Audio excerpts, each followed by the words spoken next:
Yo voy a hablar un poco de la otra cara de las otitis crónicas. En realidad tengo que hablar de complicaciones de las otitis. Y las otitis se complican tanto las agudas como las crónicas. Pero si bien la otitis media aguda es altísimamente más frecuente que la otitis media crónica, la posibilidad de complicación es muchísimo más alta en las otitis medias crónicas que en las otitis medias agudas. Así que yo en general voy a hacerme referencia a las complicaciones de las otitis medias crónicas, pero en cada una de ellas podemos hacer si amerita algún toque especial para la otitis media aguda. En general son compartidas las clínicas de la mayoría. Me voy a apoyar un poquito en una estadística, en la experiencia que tenemos desde hace ya más de 20 años en el grupo otológico de todos los que trabajamos en el Hospital de Clínicas. Eh, y si uno tuviera que definir qué es una complicación de una otitis, aguda o crónica, es cuando el proceso inflamatorio se extiende más allá de los límites de la mucosa del oído medio y la mastoides. Ustedes saben que el oído medio empieza en la caja en la mucosa de la caja timpánica, pero se extiende hasta la última celdilla de la mastoides. Y ese proceso inflamatorio, cuando un radiólogo les informa una imagen, sobre todo una resonancia de un paciente que está con una otitis media aguda, informa como otomastoiditis. Ya vamos a ver que lo que llamamos otomastoiditis como complicación es cuando el proceso no solo inflama la mucosa, sino el muco periósteo y compromete el hueso. Ha habido una gran reducción desde que aparecieron los antibióticos en forma sistémica en la década del 50 hasta la década del 80. La incidencia bajó permanentemente, pero desde el 50 hasta hoy, yo le diría hasta los 80 bajó, y después de esos 40 años o 30 años iniciales del uso de antibióticos en forma generalizada para las otitis, las complicaciones empezaron a estabilizar. Desde los 80 hasta el día de hoy, bajó mucho la incidencia de complicaciones endocranianas porque se tratan rápidamente las infecciones, entre un 2,3, 0,5%, pero fíjense que la mortalidad sigue siendo muy alta. Uno de cada 5 pacientes que tiene una complicación endocraniana, no complicaciones totales, pero de las endocranianas, uno de cada 5 se sigue muriendo en cualquier parte del mundo. Por eso es que es importante esta charla, y más allá de qué subespecialidad cada uno de ustedes elija, hay dos o tres conceptos que a mí me gustaría que se lleven de esta charla de hoy que les va a servir, porque depende de nosotros, de la rapidez con que sospechemos una complicación, la rapidez con la que se haga el tratamiento, y en eso va directamente el pronóstico del paciente y la posibilidad de disminuir este 20%. Nosotros tenemos el triste privilegio, como muchos países del tercer mundo, de tener mucha experiencia en complicaciones. Obviamente, cuanto mayor es el acceso a la salud y el acceso a los antibióticos, menor la incidencia de complicaciones. Estos tres factores son los que influyen en cualquier infección en el organismo.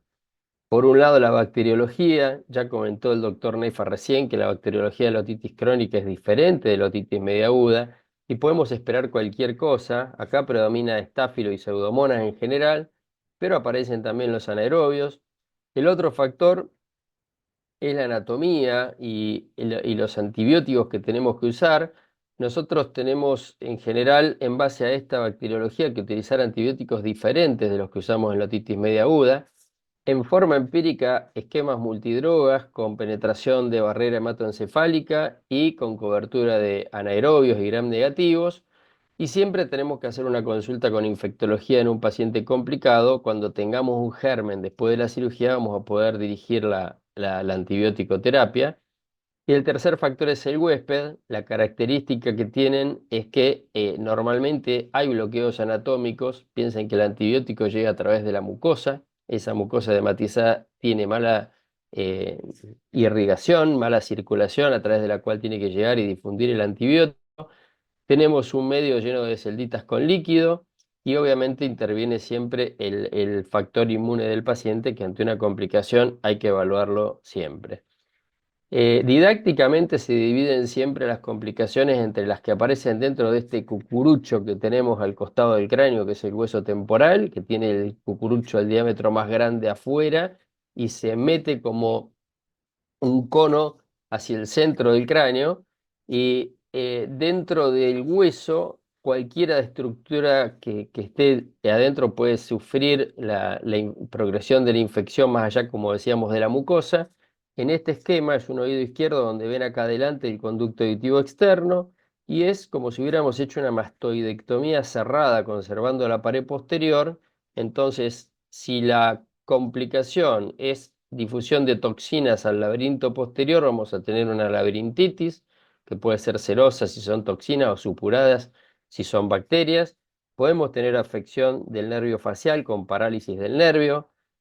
Si eh, no solo es una laberintitis por toxina, sino que hay una erosión del laberinto, podemos tener directamente una fístula con una comunicación del oído interno a la mastoides.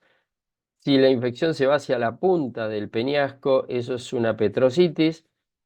Y podemos tener también complicaciones que salen de este cucurucho, que en función hacia qué lugar vayan, como vemos en este esquema de la derecha, podemos tener colecciones por fuera de la dura madre, que son abscesos extradurales, podemos tener una infección directa de las meninges, la meningitis, la más temida y gracias a Dios menos frecuente, que es un empiema subdural, y colecciones intraparenquimatosas.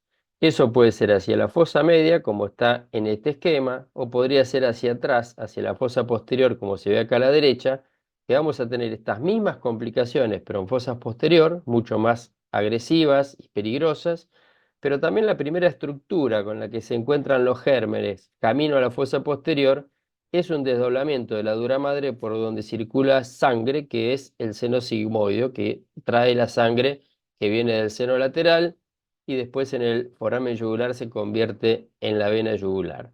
Entonces, todas estas complicaciones dentro del cráneo, fuera del temporal, se llaman intracraneales, son las más peligrosas, por suerte mucho menos frecuentes, y las que están dentro, como les decía, del cucurucho son las intratemporales.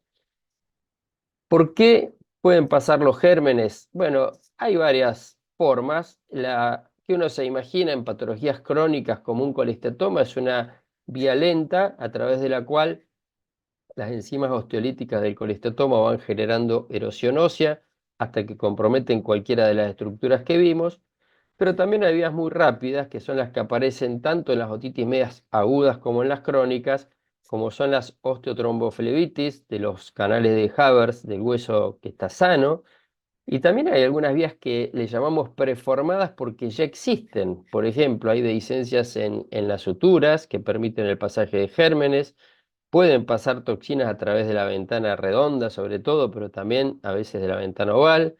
Y puede haber dehiscencias que son muy frecuentes, como las dehiscencias del canal facial, que hacen que un chico con una otitis media aguda tenga una parálisis facial, o de un colesteatoma que erosione el canal facial. Estas son vías rápidas.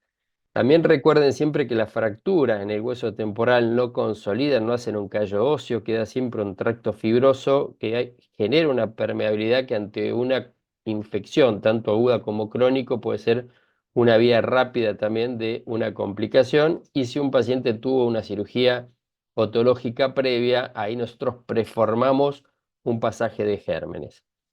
Esta es una de las dos diapositivas que a mí me interesaría que se graben, más allá de todo el resto, que es el índice de sospecha que tenemos que tener en base a los síntomas. Va a venir un chico con una otitis media aguda, o un chico con una otitis media crónica, o un adulto con una otitis media aguda o crónica, que va a dejar de tener los síntomas que nosotros sospechamos lógicos de esa infección. ¿Tiene hipoacusia? Cualquier otitis aguda o crónica la tiene. ¿Tiene otorrea? Cualquier otitis aguda o crónica la puede tener. A veces ya vienen con la complicación escrita en la frente. Si viene alguien con vértigo, sabemos que mínimo tiene una laberintitis, pero puede tener una fístula. Si viene con la parálisis facial, ni que hablar. Estas son fáciles. El tema es esto. Cualquier paciente que tenga cefalea, además de una otitis aguda o crónica, cualquier paciente que tenga alteraciones en el estado de conciencia, o que tenga mucho dolor o fiebre si se trata de pacientes con otitis crónica, que esto puede ser común, la fiebre y la otalgia en una otitis aguda, pero no en una crónica. O sea, cualquier síntoma que salga de lo esperado nos tiene que hacer sospechar una complicación. Esa sospecha es la que nos va a permitir meter al paciente dentro del flujo de estudio de una posible complicación y, como decíamos al principio, nos va a cambiar el pronóstico. Examen clínico. Perdón que esto está con volumen, pero ahí está. Hacemos lo que hacemos siempre. fotomicroscopía, con microscopio, con endoscopio, le hacemos diapasones siempre. Todo esto nos hace más o menos tener una idea de ante qué estamos, pero ante una complicación hacemos algo un poquito más profundo, le palpamos la mastoides, ahora vamos a ver para qué, examinamos pares craneanos a ver si hay otro compromiso, obviamente estado de conciencia y descartamos con los exámenes básicos físicos un cuadro de meningismo. ¿Qué hacemos con estos pacientes? Si nosotros sospechamos, como veíamos antes, porque viene un paciente que tiene mucha cefalea, que está directamente con un estado de conciencia alterado, un chico que está con somnolencia y está con una otitis media aguda, ni que hablar si todo esto aparece en una otitis media crónica, ese paciente no se va a su casa. No le pedimos una imagen y que venga dentro de 3 días para ver si está haciendo un absceso de cerebro o una tomografía para ver si tiene una fístula laberíntica. Lo dejamos en el hospital internado, le pedimos imágenes, lo ideal, tomografía y resonancia, las dos. A veces no podemos hacer resonancia, pero la tomografía hoy es un método bastante accesible y si podemos pedir uno solo, que la tomografía sea con contraste, porque es lo que nos va a permitir ver más rápidamente una complicación endocraniana. Si podemos hacer los dos, obviamente estamos mucho más cubiertos. Chequeamos la audición preoperatoria, diapasones seguro, pero apenas podemos y nos permite el estado clínico una evaluación audiológica completa. Y tenemos que empezar, como habíamos visto, con antibiótico terapia empírica, con antibióticos que cubran barrera que pasen barrera hematoencefálica, que cubran anaerobios. Estos son esquemas que para nada son una regla que tengamos en el servicio. Para que se den una idea, podemos asociar ceftazidima con amicacina, ceftriaxona con metronidazol, vancomicina con meropenem. O sea, podemos pensar que hay cualquier germen. Tenemos que cubrir anaerobios y tenemos que lograr una buena penetración en la barrera hematoencefálica. Pero siempre pedimos la consulta con infectología, siempre, porque después ellos van a ser los que nos van a ayudar a dirigir el tratamiento cuando tengamos el germen definitivo. Dijo de alguna manera esto ya el doctor Nefa, el tratamiento de una complicación, de una otitis crónica en realidad es siempre quirúrgico. Por supuesto, en una otitis media crónica complicada también. En las otitis medias agudas ya vamos a ver que no siempre están así, muchas veces no hace falta. Eh, y siempre cuando operamos a un paciente que está complicado, más allá de la técnica que hagamos, tenemos que tomar muestra para cultivo. No nos olvidemos de eso porque a veces, si bien la cirugía generalmente resuelve el problema, la bacteriología y el antibiótico dirigido específico nos van a ayudar mucho, sobre todo si la evolución no es tan buena con el drenaje del foco. Si tenemos alguna duda, siempre muestra para anatomía patológica también. Esto es para que tengan una idea de cuánto se puede complicar una otitis crónica. Ustedes ven y dicen, sí, operamos un cole. Bueno, tasa de complicaciones en nuestro hospital después de 825 pacientes que revisamos, 9,3. Esto está en la literatura en todo el mundo. 1 de cada 10 oídos con colesteatoma puede tener una complicación, lo cual es muy, muy frecuente. No es lo mismo cualquier otitis media crónica, una otitis crónica simple, una perforación timpánica, como mostró Leo, generalmente es muy raro que se complique, pero una otitis media crónica, tanto por un colesteatoma como por hipoidea, tiene este porcentaje de complicaciones. La diapositiva del rango etario está puesta a propósito, porque uno dice, bueno, tuvo colestatoma toda la vida, no se va a complicar ahora. Fíjense que tenemos pacientes que se complican a cualquier edad. No hay un límite mínimo y aunque haya tenido 60, 70 años en su cabeza un colesteatoma, un día una persona de 80 años viene con una meningitis o con un absceso de cerebro. Por eso es que siempre un oído crónico, como bien lo explicó el doctor Nefa, hay que operarlo. Sexo es lo mismo, varones y mujeres, aunque en las otitis medias agudas es un poquito más frecuente siempre la incidencia en varones que en mujeres de complicaciones. Como decíamos al principio, las que están dentro del temporal son más frecuentes. La más común es la fístula laberíntica, le sigue la parálisis facial. El absceso mastoideo es más raro en las crónicas, pero es la primera en las agudas, la mastoiditis. Y dentro de las cerebrales son más o menos parejas, la tromboflebitis y los abscesos, todas son muy peligrosas.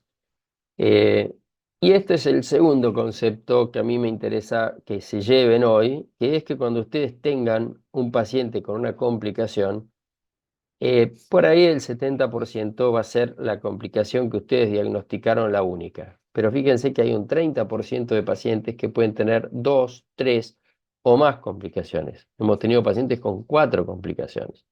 Una muy común, por ejemplo, tienen una parálisis facial, ojo con el canal semicircular, porque el colesteatoma probablemente también haya agradado el canal semicircular externo que está al lado del canal semicircular externo.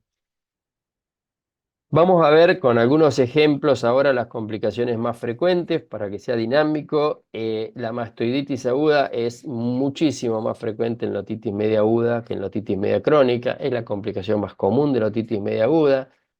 Son generalmente chicos que se presentan con una evolución tórpida después de a veces una semana o incluso 2 semanas que le vienen rotando antibióticos y tienen dolor espontáneo retromastoideo, muchas veces el dolor es punzante, pueden tener una otorrea purulenta, generalmente también, a veces hasta fluctúa cuando los miramos, vienen con este pabellón tirado hacia adelante, con un borramiento del surco retroauricular, y cuando los palpamos atrás está tumefacta la región retroauricular, y cuando podemos y nos dejan mirar del oído, muchas veces podemos ver la pared posterior del CAE como descendida, como que está empujada. Estos pacientes normalmente tienen hipoacusia conductiva, salvo que se asocien a una laberintitis. Acá tienen una foto clásica, una nena que viene con el pabellón desplazado, con esta tumefacción atrás de la oreja. La patogenia de esto es que las secreciones se bloquean porque se bloquea por edema el aditus adantrum, se empieza a acumular pus, eso genera un montón de enzimas proteolíticas y osteolíticas que van comiendo los tabiques de las células mastoides y se hace como una mastoiditis coalescente, con una cavidad única, hasta que eso afecta la tabla externa del temporal y, como ven en este corte corneal, se fistuliza generalmente hacia las partes blandas retroauriculares y hacen este absceso retroauricular. Esta fistulización podría ser tranquilamente hacia el cuello, hacia abajo, entre el esternocleidomastoideo y el digástrico, y le aparecería el llamado absceso de Bessol, que es la exteriorización de una mastoiditis hacia abajo en vez de hacia afuera, o podría ir hacia la punta del peñasco y generar la infección en la punta del peñasco que conocemos como petrocitis. El diagnóstico de esto es clínico, es bien evidente cuando viene el paciente, lo confirmamos con una tomografía, acuérdense de la posibilidad de asociación de complicaciones, así que si pueden, háganla con contraste, y el tratamiento de esto es siempre quirúrgico, es un drenaje como se ve en esta foto, con una apertura hasta la mastoides, y normalmente es buena práctica colocar un diablo para que tenga 2 vías de drenaje de salida de la infección. La complicación intratemporal más común en la otitis media crónica es la fístula laberíntica. Fíjense que uno de cada 10, 3, perdón, de cada 10 pacientes que se complican con colesteatomas son por fístulas laberínticas. Normalmente el conducto más afectado es el canal semicircular horizontal en el 90% de los casos. Y vuelvo a repetir esto, complicación única, 60%, pero casi el 40% está asociada a otras complicaciones. Y si ustedes dicen, a ver, viene un colestatoma, le supuro un poco, pero ¿sabes qué? No tiene vértigo, no tiene inestabilidad, ¿por qué voy a pensar que tiene una fístula? Bueno, fíjense en nuestra estadística.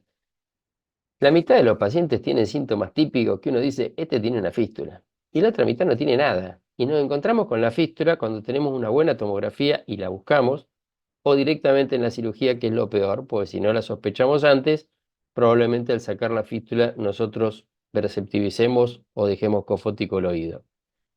La localización, dijimos, lo más común es el canal semicircular externo. Ojo con las fístulas de promontorio. De todas las fístulas podemos tener una de cada 10 que sea en promontorio. Esas no se tocan porque tocarlas significa cofosis, sistemáticamente. Y así como les dije que los síntomas típicos que uno se imagina del compromiso del laberinto posterior no están siempre, tampoco la audición en el preoperatorio nos permite decir, ojo que este puede tener una fístula. Pues, ¿qué se imagina uno? Que va a estar perceptivizado el oído en el preoperatorio. Pero fíjense que tenemos la misma cantidad de pacientes con hipoacusias conductivas, con hipoacusias mixtas y con cofosis. O sea que cualquier audición que tengamos y un paciente sin síntomas, nosotros cada vez que operamos un colesteatoma tenemos que pensar que 1 de cada 10 puede tener una fístula y eso requiere que hagamos una tomografía y que prestemos atención sobre todo al canal semicircular externo. El corte ideal es este, corte axial. El coronal nos deja muchos falsos positivos. El axial se ve claramente cómo la patología está en contacto con el laberinto. Y lo mismo en el corte de abajo si hacemos una resonancia en T2, que se ven brillantes los líquidos del endolaberíntico, se ve la interrupción en el flujo en el canal semicircular externo.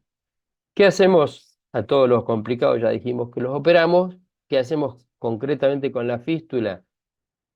Si es oído único, esto significa que es el único oído que escucha, no nos podemos arriesgar a sacar la matriz del colesteatoma, porque si lo perceptivizamos o lo dejamos sordo, pierde completamente la audición. Entonces dejamos la matriz y no tratamos de sacarla. Simplemente hacemos una radical, dejamos una estampillita de la matriz. Si los dos oídos escuchan, yo le diría que lo mismo, pues no es lo mismo tener un oído sordo que aunque tengas un oyente, así que yo dejaría siempre la matriz, salvo que pensemos que es muy chiquita y en ese caso podemos tratar de despegarla, pero si el oído está sin audición, entonces sacamos toda la piel y después bloqueamos eso o con fascia o con músculo o con pericondrio. Fístula en promontorio, ya lo dije, no se toca, salvo que no tenga audición, obviamente la podemos sacar. Le muestro esto que es una cirugía oído izquierdo. Esto es el muro del facial. Acá estaría la caja llena de granulomas. Se está levantando la matriz del colesteatoma y van a ver acá abajo, esta zona es la zona del canal semicircular externo que uno ve que tiene este defecto. Entonces dejamos ahí la matriz de piel y después colocamos una fascia tratando de no cubrir esto para que esto después no descame y nos haga un colesteatoma secundario. Colocamos, ahí se ve la fascia y acomodamos la fascia para que quede la matriz que dejamos nosotros del colesteatoma directamente a la cavidad. El último sector a limpiar en la cirugía es este, cuando nosotros sospechamos una fístula y si no la sospechamos también, cosa de que si se nos abre esto, no tengamos que seguir trabajando y removiendo colesteatoma que tiene gérmenes, que aumentamos más la posibilidad de que se perceptivice el oído. Acá tienen un video muy cortito donde se ve el facial como está al aire en la segunda porción. Esto es el promontorio vacío, también es un oído izquierdo y esa es la zona de la fístula que acá se radicó la matriz y se bloquea. Distintos ejemplos con un pedacito de fascia, con un pedacito de músculo, pero es un oído sin audición que se bloquea. En todos nuestros pacientes de nuestra estadística que le mantuvimos la matriz, mantuvieron la audición preoperatoria. Por eso es tan importante en fístula, sobre todo si son grandes, mantener la matriz. Segunda complicación que vamos a ver es la parálisis facial. Fíjense que es una de cada cuatro complicaciones de la otitis crónica. Recuerden, esto es un esquema donde se ve la segunda porción del facial, el segundo codo del facial y la porción descendente del facial con la salida de la cuerda del tímpano. Y si nosotros vemos el facial a nivel del segundo codo, inmediatamente por arriba tenemos el canal semicircular externo. Por eso es tan común que se asocie una fístula del canal semicircular externo con un daño del nervio facial. También porque la mitad de los oídos sanos, sin patología, tienen dehiscencias en la parte inferior del nerviducto del facial. Cualquier oído crónico que ustedes vean van a tocar el hueso del facial y en la parte de abajo muchas veces ven el nervio y lo tocan blandito. La patología por la cual se afecta la función del nervio facial puede ser por una compresión directa de un colesteatoma o puede ser por una osteitis reactiva de las enzimas que libera el colesteatoma o de las enzimas que se liberan por el tejido de granulación y puede haber también una neuritis tóxica entre el epineuro, que es lo que le llamamos la vaina, y el nerviducto. Se disemina por ahí la infección, lo comprime y altera la circulación. Eh, Normalmente cuando tenemos una parálisis facial, en la tomografía podemos sospechar claramente cuál es la parte afectada. En los cortes axiales, como ven en este corte, se ve el puntero, ¿verdad? Bueno, ahí ve la Sí, cara sí, de se Romy ve. que dijo que sí. Entonces, acá ven la primera porción que sale del conducto auditivo interno, va hacia la zona del geniculado. La segunda porción, esto lo vamos a buscar siempre en los axiales. Muchas veces tenemos patología perigeniculada, en este caso vemos que no hay. Acá hay patología cercana al canal semicircular externo, que por abajo va el facial, así que podría estar acá. Acá vemos mejor cómo viene la segunda porción del facial. Y cuando vemos los cortes coronales, buscamos la tercera porción. Nosotros vemos una gran patología acá, una gran patología acá. Y ustedes dirían, uy, acá está el facial. No, acá está la cóclea. El facial lo tienen que buscar en la bailarina, acá atrás, donde está ya el canal posterior y el superior, por detrás del externo. Acá, fíjense, está el facial. Y en este paciente con semejante patología, la tercera del facial, por lo menos en la tomografía, no parece comprometida. Así que lo más probable es que esté en la segunda, por ahí, acá. El tratamiento en todos los casos de parálisis facial, otra vez, es quirúrgico. Nosotros hacemos siempre una mastectomía radical en las complicaciones. Y la mayoría de las veces removemos la patología y vemos cómo está el nervio. Podemos hacer solamente sacar la patología si vemos que hay una dehiscencia de la segunda, que es lo más común, y no hacemos nada más. Podemos hacer una descompresión simple, que es sacar en 180 grados el hueso que cubre a la segunda y a la tercera porción del facial. Y en muy poquitos casos, si vemos que hay mucho edema, podemos hacer una apertura del epineuro con un bisturí 11 o con un bisturí de Bieber, que son los que usan los oftalmólogos, para permitir que se expanda el nervio y disminuya el edema que lo está comprimiendo. Si la parálisis facial es en el transcurso de una otitis media aguda, le colocamos un diablo y nada más. Y tanto en agudas como crónicas utilizamos corticoides y antibióticos, al margen del diablo o la cirugía en la crónica. No hacemos, esto está puesto a propósito, ni test de Schirmer, ni electroneuronografía. Esto lo hacemos en una parálisis a priori o postraumática, perdón, no a priori, una parálisis postraumática. Queremos ver si lo vamos a descomprimir o no.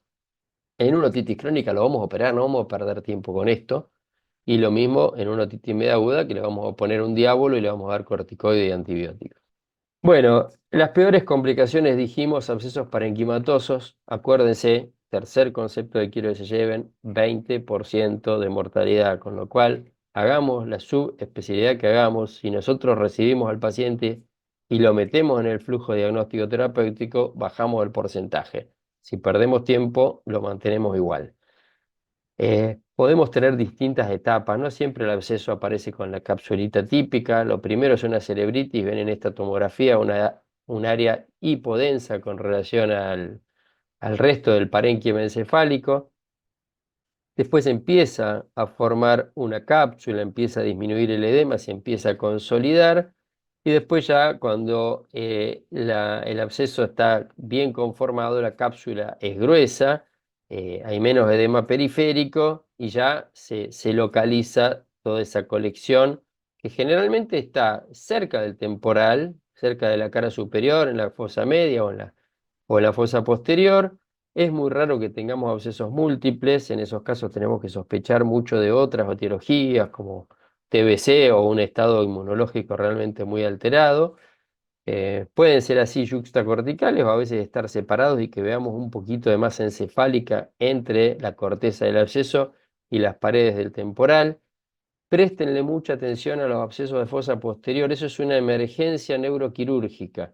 Esos pacientes son los que se pueden enclavar porque el edema genera hipertensión endocraniana, la amígdala cerebelosa se mete en el foramen magnum y el paciente se muere. Entonces, este paciente de abajo hay que hacer una consulta con neurocirugía que lo drena por la manera que sea, y después nosotros resolvemos el foco otológico. Este paciente de fosa media siempre nos da tiempo. Si está en etapa de cerebritis, a veces podemos con tratamiento médico resolverlo y lo operamos después de una semana o 10 días, el foco, que es el colesteatoma o la otitis crónica polipoidea. Si es este paciente que tiene un absceso consolidado, podemos hacerlo en dos tiempos, como el de fosa posterior, que el neurocirujano lo evacúe, pero si son yuxtacorticales, o sea, está pegado a la corteza, a veces por la vía mastoidea podemos solucionar la patología otológica y drenar el absceso temporal sin necesidad de la colaboración de un neurocirujano. El empiema extradural no, es poco frecuente y no es muy peligroso. Es una colección, como cualquier empiema, se hace un espacio virtual que no existe, entre la dura madre y el hueso cortical de la mastoides. Muchas veces, más que verlo como vemos en esta tomografía, lo encontramos en una cirugía y se evacúa en la misma cirugía. Este no nos preocupa tanto. Este sí, en el empiema subdural van a haber pacientes totalmente tóxicos, con taquicardia, síndrome de hipertensión endocraniana, vómitos, y cuando le hacemos la imagen aparece la colección ya entre la dura madre y la aracnoides. Esas colecciones se difunden rápidamente por ese espacio virtual que se empieza a abrir muy rápido, entonces se diseminan y tienen un altísimo grado de mortalidad. No es fácil diagnosticarlo, hay que tener mucha sospecha cuando uno mira la resonancia para verlo. La tomografía a veces es más difícil y progresa, como dice acá, muchas veces muy rápido, en cuestión de horas. Este es un paciente del hospital que vino con una imagen típica de velamiento en la mastoides y con esta imagen de un absceso ya consolidado en fosa media, pegado al techo de la mastoides.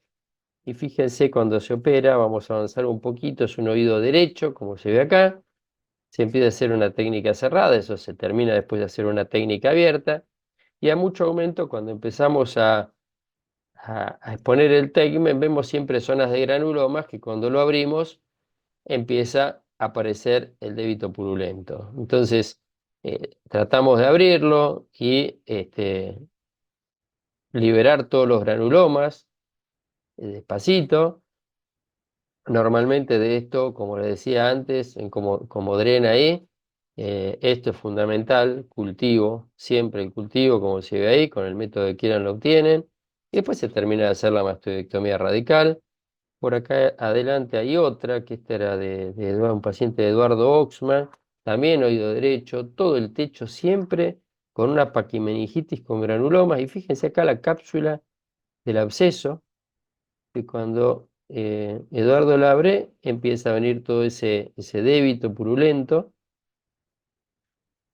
A veces hay tabiques. Esto se puede hacer en los abscesos yuxtacorticales. Ven que él sigue abriendo y sigue drenando pus. O sea, en estos abscesos se puede en un mismo tiempo hacer el drenaje de la patología y resolver el foco otológico. Pues se termina de limpiar todos los granulomas que hay.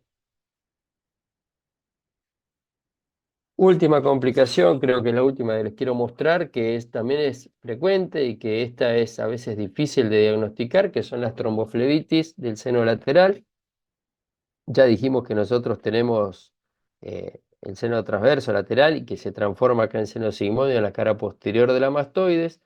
Entonces, si esa inflamación de la mastoide se va hacia atrás, provoca como si fuera una periflebitis, que es un estado que empieza a haber un pasaje de bacterias a la circulación y empiezan las típicas fiebres en pico, y después la inflamación progresa hacia la luz del seno y se empieza a formar un trombo.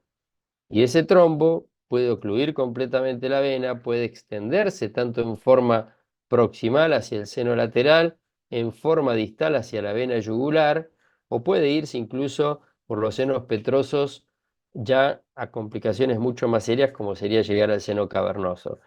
La progresión en general es directa a través de la luz y normalmente los síntomas, como les decía, pueden ser muy floridos, pero a veces no tanto. Podemos tener cefaleas, malestar general, fiebre. Se suele hablar de la fiebre en picos cuando se desprenden pequeños émbolos del trombo. pero no siempre se ve esto que aparecen picos febriles, taquicardia. Son pacientes que generalmente vienen politratados con antibióticos y a veces lo único que tienen es dolor. Pálpenle siempre la mastoides, porque la palpación de la mastoides, a veces el empastamiento que tienen es típico del compromiso de la vena emisaria, y eso que se llama el signo de Griesinger, como dice acá, es bastante característico y uno lo puede sospechar más firmemente a que hay una tromboflebitis del seno. Ni que hablar que si ya se extendió al cuello pueden tener una sensibilidad en todo el trayecto de la vena yugular o compromiso de los pares bajos. El diagnóstico, esto que está acá, estas caritas, significa que es la gran simuladora esta complicación. Podemos pensar en cualquier cosa y no la vemos. En la tomografía, miremos siempre la parte del seno lateral porque muchas veces vemos una dehiscencia ósea que nos hace sospechar claramente que está. Otras veces no es tan claro, pero si hacemos una resonancia en un T1 vamos a ver el lado afectado, en este caso es el izquierdo que tiene ahí una falta de flujo. Fíjense que lo normal sería no ver el flujo en un T1. En el T2 es más difícil porque depende del momento en el que lo agarren, la hemoglobina, después se transforma en metahemoglobina, puede captar, puede no captar. Si hacemos con gadolinio, en el lado sano vamos a tener claramente el vaso con circulación y del lado afectado no vamos a tener señal.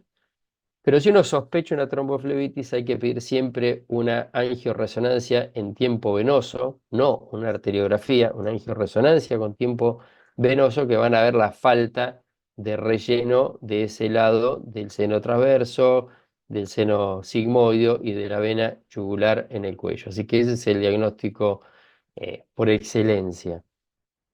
Fíjense que es raro tener una tromboflebitis sola. Generalmente viene asociada con otra complicación, así que hay que buscar siempre qué más tiene. Y eso es lógico, pues para llegar al seno, generalmente pasó por el facial, pasó por el semicircular, alguna otra cosa viene asociada.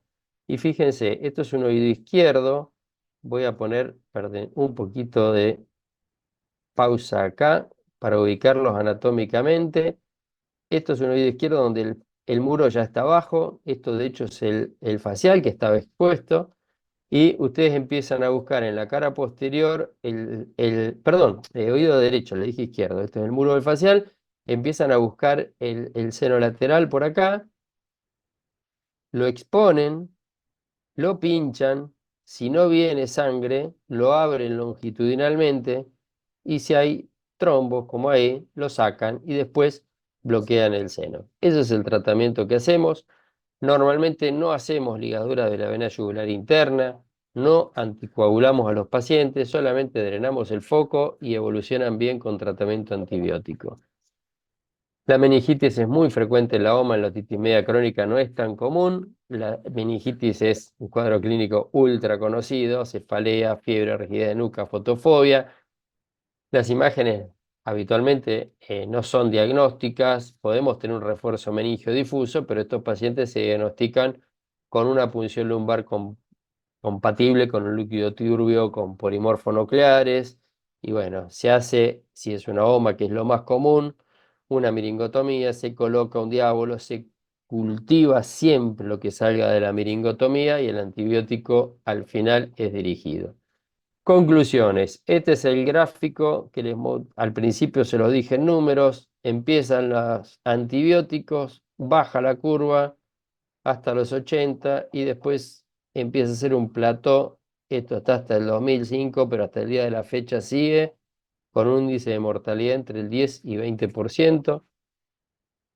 Las complicaciones existen, pero hay que buscarlas. No minimicen los síntomas.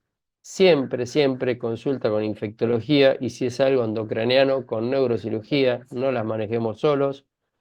Siempre pedamos, si podemos, además de la tomografía, la resonancia y con gadolinio nos ayuda mucho al diagnóstico, sobre todo en una tromboflebitis y la angioresonancia también en la sospecha de una tromboflebitis.